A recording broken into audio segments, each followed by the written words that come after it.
room to room. So when you go into a house or a home that's vacant, you go in there, you get a idea of how much work or how much debris is there. That way you can quote it on your bid form, and you tell your client how much it's going to cost them to get everything moved out. Here's another photo. The client wanted us to get some debris out of the yard, and we definitely documented the signs. Before and after photo of toilet we cleaned, a tub. It's probably one of the easiest ones we did. We don't mind doing things like that. It's easy money. Another photo of a bathroom and garage that there wasn't much in there, just a couple boxes. We kind of just got them all together and got rid of them. But that was a nice little check, we got just to get everything hauled out. Okay? So let's go to some more photos. I want to show you a couple more photos. So I wanted to take some time here and share some more photo of the property that I showed before where the hedges were not cut. Again, I got a front view of the property, especially after the grass was cut and before. I got a picture of the mailbox. That mailbox verifies that number. If there is no number on the mailbox, I'll take a picture of the door that has a number on it. The whole preface of doing this is to get the number. Okay? You want the number and match it up with the mailbox so that it verifies the work order. Okay? Here's another picture. Let's see. We actually changed the locks. Just some more documentation. Just step-by-step example of us changing the locks for the property. And this client wanted us to timestamp and date them and label the photos. So we actually did some labeling of these photos. Some more pictures. Same thing.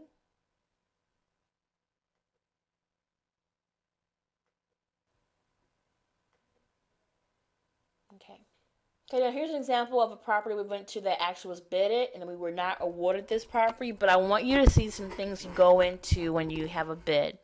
So here's a front photo of the property. Again, the street sign of the property. I don't believe this one had a mailbox, but we did our best to verify the address by asking neighbors. Okay, so something else you want to do.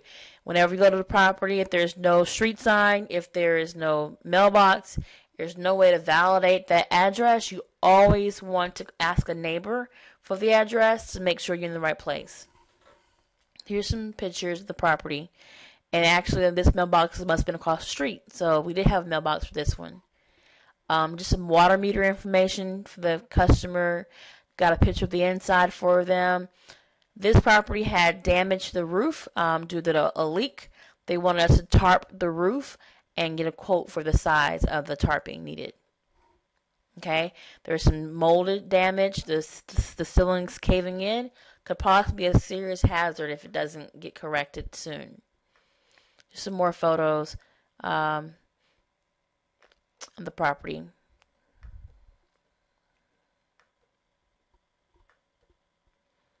Someone actually went in there already and winterized it, so just going back in there and checking the condition for the customer.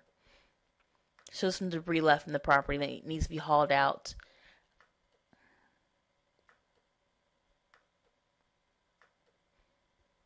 A broom swept cleaning is definitely needed.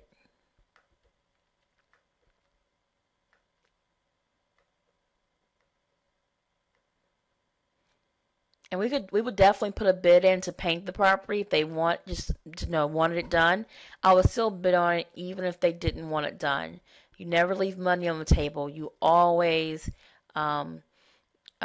bid. So here's a picture of the grass height.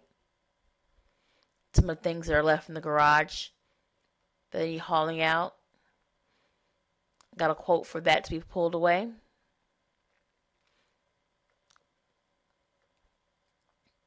Okay.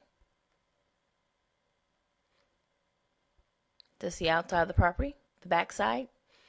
The roof was tarped, as you can see, but let's go back. But for some reason, it did not hold, and it caused additional leaking in the house. So that was a problem. Got a picture of the air conditioner, because you always get a photo of the air conditioner, the name of the unit. That way, if it ever has to be replaced, then you know the size and the style that's currently in the property, and they can get a comparable one to replace. Okay, and I always get a picture of the meter, where the meter was at, the electric meter and the water meter, if possible. Definitely the electrical meter. That way the client can kind of keep track of if it's been something's running or if electricity's turned off. Whatever the case might be, they want to make sure they document that meter for that property. I'm going to show you one more property. This property we worked on, just a grass cut. Let's go ahead and make it viewable. Got a picture of the address, like I said I did before. Okay. This client wanted it time stamped. See. Okay. Here's the front view of the property. There is the worker working on the grass cut. Measuring the yard, the grass cut height. Just getting photos as we're working on the property. They want before, during, and after photos for this client. Alright, so when you are going to properties and you're actually looking at how much debris is in those properties, you got to be able to eyeball how much you estimate is there. It's going to be a guessing game, so as you're starting out, you definitely want to overestimate, and as you get better, you'll be able to eyeball it better. So to kind of give you an idea, if you have a compact pickup truck, a 4x6 bed, if you go to the top of the bed, just top of the bed only, that's 1.33 cubic yards. If it goes to the top of the cab, which is up beyond the actual back window, you're talking about 2.66 cubic yards. Okay? So if you have a company that pays you $50 per cubic yard, if you were to make one truckload, filling it completely to the top, past the top of the back window, you know, you've already made $100. So you would have to make 5 trips or 6 trips to maximize that allowable, because they give you 12 cubic yards. Probably with the math, more like for this one, 4.5, 4. 4 should be enough. 4 trips with a compact 4x6 pickup will be equivalent to maximizing out the allowable before you have to bid. For a compact 4x7, as you can see, it's 1.56 cubic to top of the bed and 3.11 to top of the cab. 5.7, 1.94 to top of the bed, 3.89 top of the cab. And lastly, a compact pickup is 5x8.